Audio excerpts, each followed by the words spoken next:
Соңғы 2022 жылғы статистикаға сүйенетін болсақ, 17,7 мың отбасы ажырасқан. Яғни ажырасқандардың саны жыл санап өспесе кеміп жатқан жоқ. Тапсылай, Біз бұнымен қалай күресеміз? Бұл өмір болғаннан кейін әртүрлі жағдай болады. Бір уақытта ажырасу керек деп айтамын.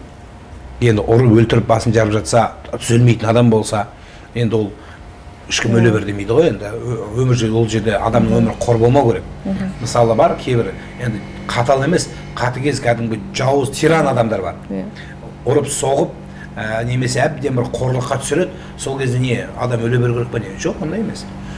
Бұнымен мен өзім ойлан болатын, осы түсінігім, бұның күресудің ең жақсы жолы, біз қазір салдарын айтып жатырмыз ғой. Біз себептермен күресуіміз керек. Себеп ол әлі үйленбеген жастар. Олардың орны, ер адам азаматтың орны, аманатшылдығы, оның шыншылдығы, ол жауапкершілік түсіне білуі, сөзіне тұруы, азамат бол, осы қабілеттерді бойына сіңіріп берсек, онда ол үйленуге дайын болады. Негізі оны ата-анасы бесікте сіңіріп беру керек еді оны. Енді уақыт өтіп кетті, десе де жастардың өзінде талпыныс бар. Өйткені маңайға қарап, неге бұлай болып жатыр? Жаңа айтқан 17 мыңның ішіне мен кіріп кетпейін деген түсінік бар. Енді соған қандай, қазір жастарда сұрайды ғой, мен үйленген жоқ едім, үйленсем қандай әйел алайын, өзім қандай болайын деген сұрақтар сұралады. Сол кезде осы нәрселер айтылады. Өткенде де бір әйел айтады, бір қарындасым жазады маған, 38 жыл болды осының қорлығына шыдағаны дейді. Шеді екен да, енді әбден. Мен енді 2 жыл шыдады тағы да. 2 жылдан не болды?